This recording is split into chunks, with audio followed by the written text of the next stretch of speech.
Hello दोस्तों, तो स्वागत है आपका अपने यूट्यूब चैनल मानी सरोज विशाल में। तो जैसा कि एमआर हम पढ़ रहे हैं, तो एमआर में चैप्टर 9 हमने ख़त्म कर दिया है। आप ये वीडियो देख लीजिएगा, डिस्क्रिप्शन में लिंक दे दूँगा। तो चैप्टर 10 अध्याय 10 देखते हैं, जिसमें कि आपको transport of man and materials haulage के बारे में दिया हुआ है। तो चलिए शुरू करते हैं। आप हमारे चैनल पर नए होंगे तो सब्सक्राइब जरूर करिएगा, और अगर पहले सब्सक्राइब कर रखा है तो लाइक करना ना भूलें। तो रेगुलेशन 95 से शुरू है इसमें। तो रेगुलेशन 95 में है कि हॉलेज रास्ते और हॉलेज रोडवे के बारे में दिया हुआ है। तो निम्नलिखित कानून खान के अंदर या बाहर उस प्रत्येक रोड या रास्ते पर लागू होंगे जिससे सामान टब में भरकर, मतलब ग्रेविटी से या यांत्रिकी शक्ति या मैकेनिकली पावर से ले जाया जाता है।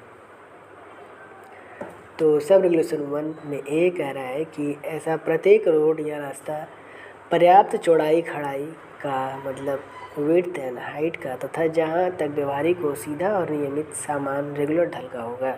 बी, ऐसे प्रत्येक रास्ते में लाइन ठीक से बैठाया जाएगा तथा रेल पर्याप्त एडिकेट सेक्शन के होंगे। दूसरे सब रेगुलेशन 2 का ये रास्ते की दिशा बदलने के लिए लगाए गए पुल्ली, चक्के या रोलर मजबूती से जाम किए जाएंगे।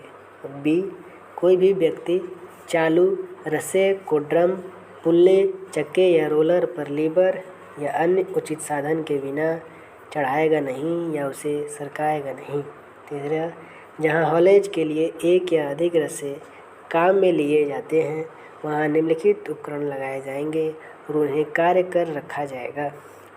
ये प्रत्येक हॉलेज रास्ते के ऊपर कम से कम एक स्टॉप ब्लॉक या कोई अन्य कारगर उपकरण जो बिना कंट्रोल के भागते हुए टब गाड़ियों को पकड़ ले। बी, पहले स्टॉप ब्लॉक या अन्य उपकरण के नीचे एक लूस की लंबाई से अधिक दूरी पर कम से कम एक कांटा पॉइंट या कोई अन्य उसी प्रकार का कारगर साधन, परंतु यह दूरी एक लूस की लंबाई से 10 मीटर से अधिक नहीं होगी, बशर्ते कि जहां रीजनल इंस्पेक्टर लिखित आदेश देते हैं वहां स्टॉप ब्लॉक तथा कांटा पॉइंट या अन्य कारगर उपकरण को आपस में इस प्रकार जोड़ा जाएगा कि दोनों एक ही साथ नाकाम, निष्क्रिय, इनइफेक्टिव न रहे।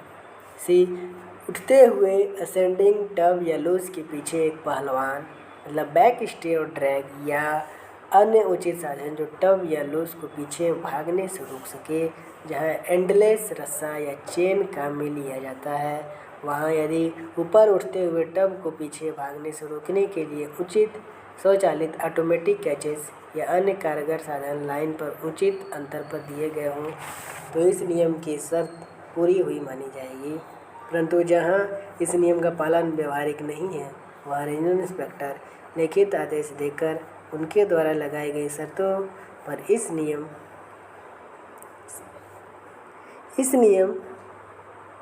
से संकेत दे सकते हैं।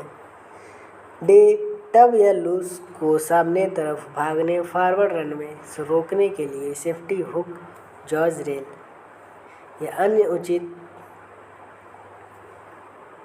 से रोकें। ए, अधिक से अधिक 250 मीटर के अंतर पर टब रिलेरर, जब टब हाथ से मैन्युअली री-रेल किया जाता है तब टब की रस्से से खोल लिया जाएगा अथवा रस्से को चलाने वाला हॉलेज इंजन बंद कर दिया जाएगा। एफ, 30 मीटर से अधिक लंबाई वाला प्रत्येक रास्ते पर संकेत व्यवस्था जिसके द्वारा टब रुकने की प्रत्येक जगह से हॉलेज इंजन तक संकेत दिए जा सकते हैं। सब संकेत मैकेनिकली या इलेक्ट्रिकली तरीके से दिए जाएंगे, बशर्ते कि रीजनल इंस्पेक्टर लिखित आदेश देकर इससे उल्टी दिशा तक संकेत देने का साधन रखने का आदेश दे सकते हैं। संकेत देने का साधन कारगर है या नहीं इसके संबंध में कोई संदेह होने पर इसका निर्णय चीफ इंस्पेक्टर पर छोड़ा जाएगा। चौथे का आई पॉइंट कि निम्नलिखित संकेत प्रणाली काम में ली जाएगी और इसका कड़ाई से पालन किया जाएगा। 1 घंटे रोको जब चालू है, 2 घंटे धीरे धीरे लोल करो नीचे करो, 3 घंटे चालू करो जब बंद है, 4 घंटे धीरे धीरे वापस करो ऊपर उठाओ। कोई भी अन्य संकेत इसके अलग प्रकार के होंगे और इसमें बाधा डालेंगे वाले नहीं होंगे।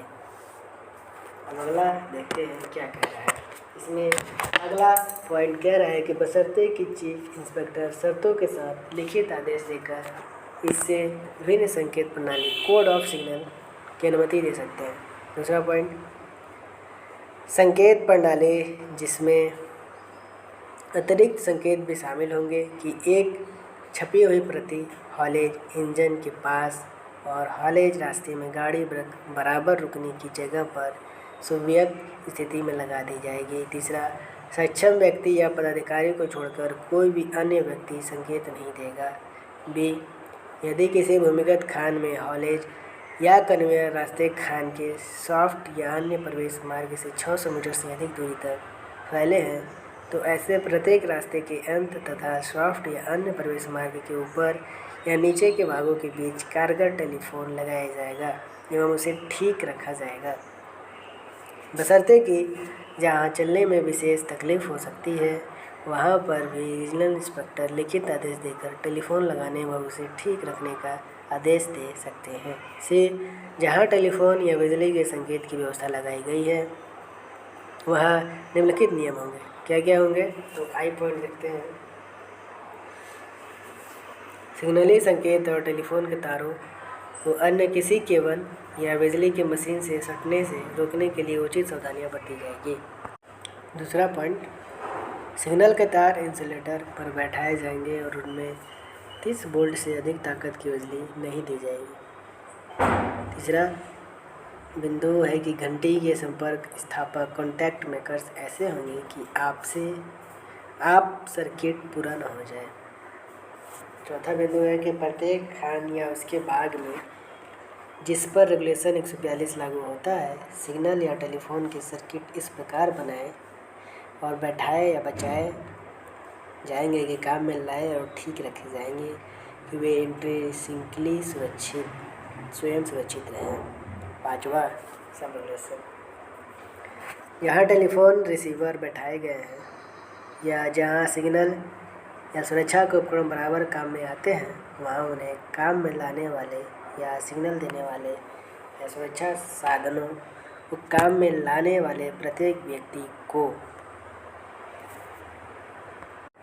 भागते हुए रनवे टप के खतरे से बचाने के लिए उचित बचाव की व्यवस्था की जाएगी।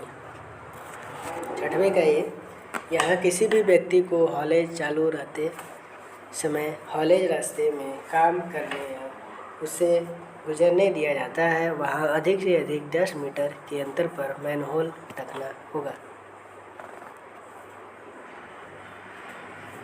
मैनहोल के बारे में, परंतु जहाँ रास्ते का ढाल 1/6 से कम है वहाँ मैनहोल अधिक से अधिक 20 मीटर के अंतर पर रखे जा सकते हैं। बी, मैनहोल की गहराई 1.8 मीटर होती है, उससे कम नहीं होगी, और कांधे साइड की गहराई 1.2 मीटर होती है, उससे कम नहीं होगी, और उसकी चौड़ाई 0.75 मीटर से 1 मीटर से अधिक नहीं होगी।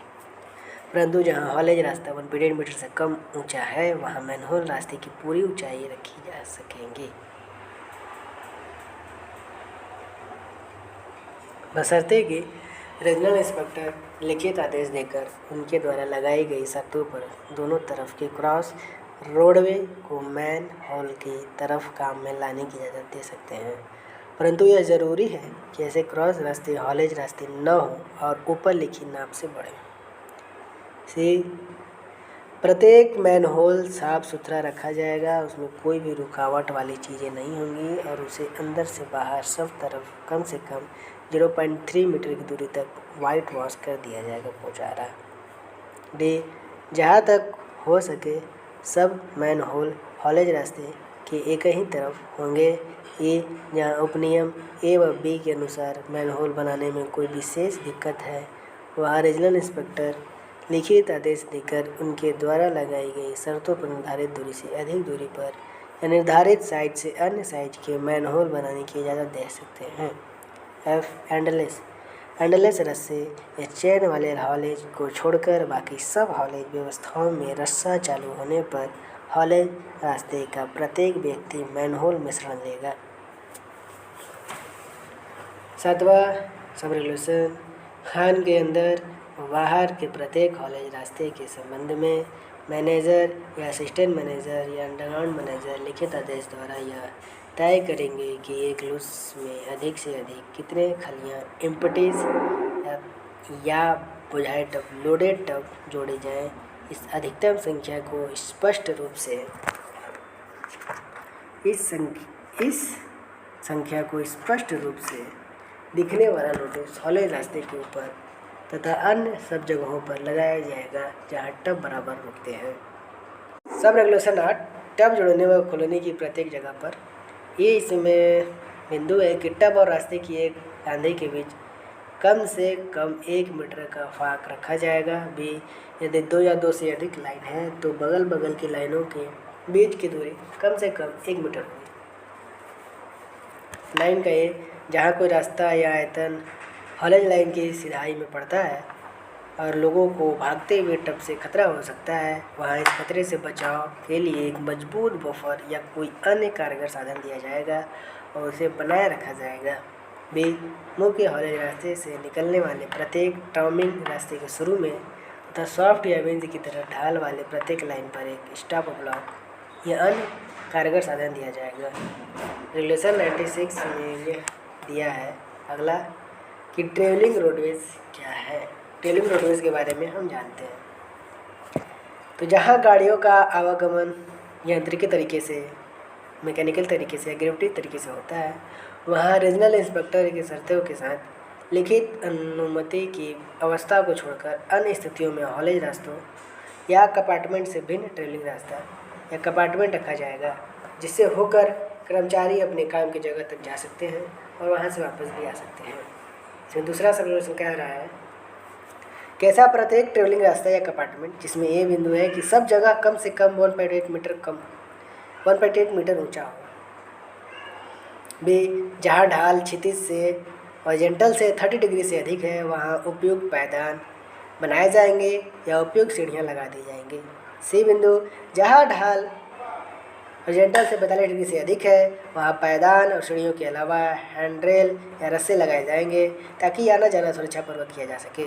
डी बिंदु जहाँ ढाल इंक्लाइनेशन हॉरिजॉन्टल से 60 डिग्री से अधिक है वहाँ पायदान, सीढ़ी, हैंडरेल या रस्सों के अलावा अधिकतम 10 मीटर की दूरी पर इंक्लाइनेशन पर नाप उपयुक्त प्लेटफार्म बनाए जाएंगे। तीसरा सब रेगुलेशन है कि पदाधिकारी और हॉलेज खलासी को जांच और मरम्मत के समय छोड़कर सभी व्यक्ति ट्रेवलिंग रास्ते या कंपार्टमेंट से ही आना जाना करेंगे।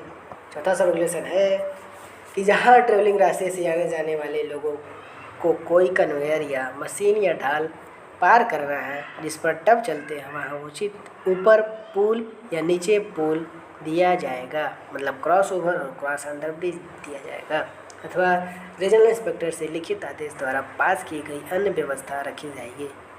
पांचवा सब रेगुलेशन कह रहा है कि चीफ इंस्पेक्टर की लिखित इजाज़त के बिना जिस पर उनके द्वारा लगाई गई शर्तें लागू होंगी कोई भी हॉलेज साधारणतः लोगों के वहन के काम में नहीं लाया जाएगा। आप लोगों को सुविधाजनक होगा। कैप्शन ऑन कर लीजिएगा, हिंदी जनरेटेड आपको स्क्रीन पर दिखेगा, आप सुन भी सकते हो और आप देख भी सकते हो।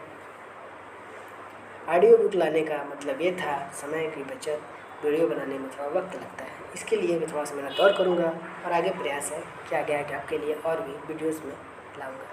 तो अगला है रेगुलेशन 97 टब और उनका संचालन। तो टब और संचालन के बारे में हम लोग समझते हैं कि क्या है। तो सब रेगुलेशन 1 में है कि प्रत्येक टब के प्रत्येक कपलिंग बगल कपलिंग एंड पर एक मजबूत बफर निकला हुआ रहेगा तथा वह इतना लंबा होगा कि जब दो टब एक दूसरे से सटकर खड़े हों तो उनके बीच फाक गैप 20 सेंटीमीटर से कम नहीं होगा। बगल में खाली होने वाले प्रत्येक टिपिंग टब पर अचानक टब उलटने से रोकने के लिए सेफ्टी कैचेस लगाए जाएंगे। किसी टब या लूस को तब तक नहीं चलाया जाएगा जब तक कि यह निश्चित न कर लिया जाए कि सेफ्टी कैचेस ठीक से न लगे हुए हैं। सीप बिंदु रस्से या लोकोमोटिव और टब या लूस को जोड़ने वाली कपलिंग तथा किसी लूप में दो टब को आपस में जोड़ने वाले कपलिंग चेन चीफ इंस्पेक्टर द्वारा एक साधारणतः या विशेष आदेश के पास किए गए प्रकार के होंगे। कपलिंग इस प्रकार ठीक रखे जाएंगे कि वे अचानक खुल न जाए। डी, प्रत्येक टब के बफर और ड्रॉप और तथा प्रत्येक सेफ्टी कैच, कपलिंग चेन आदि की जांच हर 7 दिन में कम से कम एक बार इस काम के लिए नियुक्त सक्षम व्यक्ति द्वारा की जाएगी। ऐसी प्रत्येक जांच की रिपोर्ट इस काम के लिए रखे गए साजिल खाते में लिखी जाएगी तथा उस पर जांच करने वाला व्यक्ति तारीख देकर अपने दस्तखत करेगा। दूसरे सब रेगुलेशन 2 का ये टब चलाने से पहले उन सब लोगों को खबरदार किया जाएगा जिन्हें खतरा हो सकता है। बी, हाथ से ठेले जाने वाले 2 या 2 से अधिक टब एक दूसरे के आगे पीछे नहीं रहेंगे, बल्कि उन्हें आपस में जोड़ दिया जाएगा और सबको एक साथ ठेला जाएगा। कोई भी 2 टब जिनके बीच की दूरी किसी भी समय 10 मीटर से कम है, एक दूसरे के आगे पीछे माने जाएंगे। श्री मैनेजर के लिखित इजाज़त के बिना कोई भी व्यक्ति टब को बिना कंट्रोल के मतलब अनकंट्रोल दौड़ाएगा नहीं, या बिना मतलब या दौड़ाने की अनुमति नहीं देगा, बशर्ते कि यदि रीजनल इंस्पेक्टर का यह मत है कि किसी टब को बिना कंट्रोल के भागने में खतरा हो सकता है तो ऐसा करने की मनाही कर सकते हैं। डी, टब 120 मतलब 1/20 से अधिक ढाल पर ले जाते समय कोई भी व्यक्ति टब के सामने नहीं आएगा। यदि टब को पीछे से कंट्रोल करना संभव नहीं है तो टब में स्प्रेक्स या अन्य उचित साधन लगाए बिना टब को ढाल पर छोड़ा नहीं जाएगा। ये बिंदु है कि जहाँ खीट काम में लिए जाते हैं वहाँ उचित चीज़ व साइज के बने हिट मतलब स्प्रेक्स पर्याप्त संख्या में रखे जाएंगे।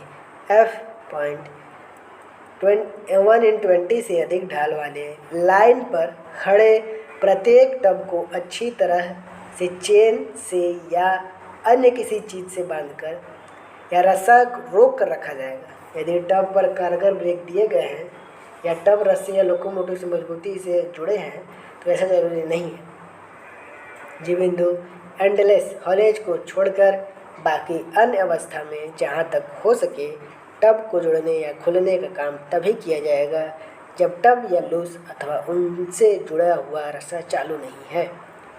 एच बिंदु, जहाँ तक हो सके टब ढालू जगह पर ऑन ग्रेडियंट खोले या जोड़े नहीं जाएंगे। जहाँ भी ढालो वहाँ खोले या जोड़े नहीं जाएंगे। आई, जब कभी हॉलेज खलासी को यह पता चले कि रस्सा चैन लोकोमोटिव या अन्य यांत्रिक साधन द्वारा खींचा जाने वाला टब गिर गया है तब वह तुरंत हॉलेज बंद कर देगा। फिर हॉलेज चालू करने से पूर्व टब को उठाकर लाइन पर चढ़ाया जाएगा, रीरेल्ड या उससे रस आदि से खोल दिया जाएगा। तीसरा सब रेगुलेशन, मैनेजर के लिखित आदेश के बिना कोई भी व्यक्ति टब पर या रस्से पर सवार नहीं होगा। इस प्रकार अधिकृत किए गए व्यक्तियों की एक सूची रखी जाएगी। अगला रेगुलेशन नंबर 98 बहुत छोटा है। इसमें तो कह रहा है कि लोडिंग शूट पर बचाव व्यवस्था मतलब प्रोडक्शन एट लोडिंग शूट्स, मतलब जहाँ टब भरे जाते हैं ऐसे प्रत्येक शूट पर माल का स्तंभ मतलब कॉलम ऑफ मटेरियल रोकने के लिए उपयुक्त गेट लगाए जाएंगे। अगला रेगुलेशन नंबर 99 देखेंगे तो हॉलेज इंजन और रस्से, तो हॉलेज इंजन्स एंड रोप्स, तो प्रत्येक हॉलेज इंजन पर एक कारगर इफेक्टिव ब्रेक लगाया जाएगा। दूसरे का है सब रेगुलेशन 2 है, तो ऐसा कोई भी रस्सा हॉलेज के काम में नहीं लिया जाएगा जिसमें कहीं भी दिखने वाला गंभीर दोष है। बी, कैपिंग किए गए प्रत्येक रस्से को हर 6 महीने में कम से कम एक बार जरूरत पड़ने पर उससे भी कम अंतर पर एक सक्षम व्यक्ति की देखरेख में रीकैपिंग किया जाएगा। सी, प्रत्येक कॉलेज रस्से के साइज व बनावट किस निर्माता कंपनी के नाम तथा लगाने और रीकैपिंग की तारीख का विवरण इस काम के लिए रखे गए एक पन्ना नंबरदार साजिद खाते में लिखा जाएगा। इस खाते में उसका ब्यौरा एक सक्षम व्यक्ति द्वारा लिखा जाएगा और वह उस पर तारीख देकर अपना दस्तखत करेगा।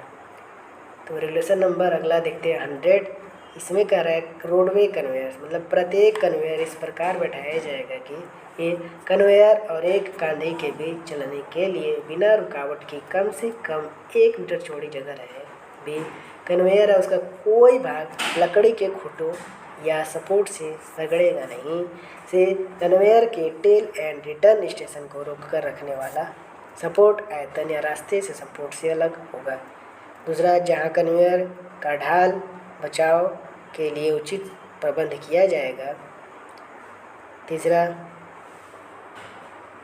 प्रत्येक ऐसे रास्ते में जिनमें 30 मीटर से अधिक लंबा कन्वेयर बैठा हुआ है, एक ऐसा कारगर उपकरण बैठाया जाएगा और ठीक रखा जाएगा कि रास्ते में किसी भी जगह से कन्वेयर को चलाने वाली मशीन तक संकेत दिया जा सके, बशर्ते कि रीजनल इंस्पेक्टर लिखित आदेश देकर उससे विपरीत दिशा रिवर्स डायरेक्शन में संकेत देने का उपाय करने का आदेश दे सकते हैं। चौथा, चीफ इंस्पेक्टर के लिखित आदेश के बिना जिस पर उनके द्वारा लगाई गई शर्तें लागू होंगी, किसी भूमिगत खान में कन्वेयर बेल्ट काम में नहीं लिया जाएगा। अगला रेगुलेशन नंबर 101 हम अगले भाग में देखेंगे। यहाँ तक के लिए धन्यवाद। स्वस्थ रहें, मस्त रहें, अपना सपोर्ट और प्यार ऐसे ही बनाए रहें और पढ़ते रहें और लिखते रहें।